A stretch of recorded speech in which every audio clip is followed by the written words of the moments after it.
Indigo की flight संख्या 6E2142 बुधवार 21 मई को 227 यात्रियों को लेकर दिल्ली से श्रीनगर के लिए रवाना होती है।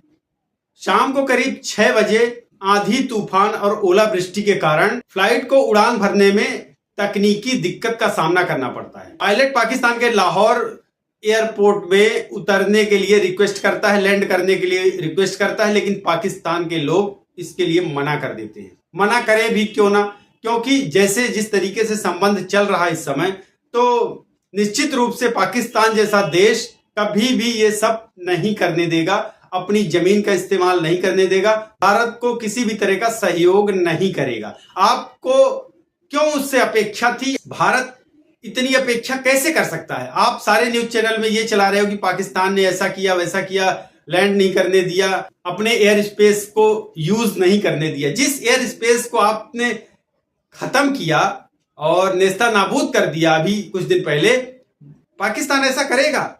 लैंड करने देगा? तो ये तो देखो, ये सोच ही हमारी गलत है। किसी भी दुश्मन से ये अपेक्षा करना कि वो हमारी सहायता करेगा, मदद करेगा। रही बात इंडिगो विमान की, तो 227 यात्रियों को लेकर ये विमान किसी तरह से उतरा। यात्रियों ने पायलट को धन्यवाद दिया। विमान का आगे का जो सिरा है वो टूट चुका था, हवा में उड़ चुका था, बहुत ही खतरनाक स्थिति में पहुंच चुका था, लेकिन पायलट की सूझबूझ और उसके अनुभव की वजह से 227 यात्रियों की जान बची है। और इसके लिए देश और वो सभी यात्री उस पायलट को धन्यवाद दे रहे हैं, उसका आभार व्यक्त कर रहे हैं। दिल्ली से श्रीनगर जा रही इंडिगो एयरलाइंस की फ्लाइट में बुधवार को उस समय भारी उथल पुथल मच गई जब अचानक उसके गंतव्य के पास ओलावृष्टि हो गई। कि उथल पुथल से बचने के लिए पायलट ने लाहौर एयर ट्रैफिक कंट्रोल से पाकिस्तानी हवाई क्षेत्र का इस्तेमाल करने की अनुमति मांगी, लेकिन उसने मना कर दिया। विमान के अमृतसर के ऊपर से उड़ान भरने के दौरान अशांति से बचने का अनुरोध किया गया था। इसके बावजूद उड़ान खराब मौसम को झेलते हुए अपने मूल मार्ग पर चलने लगी।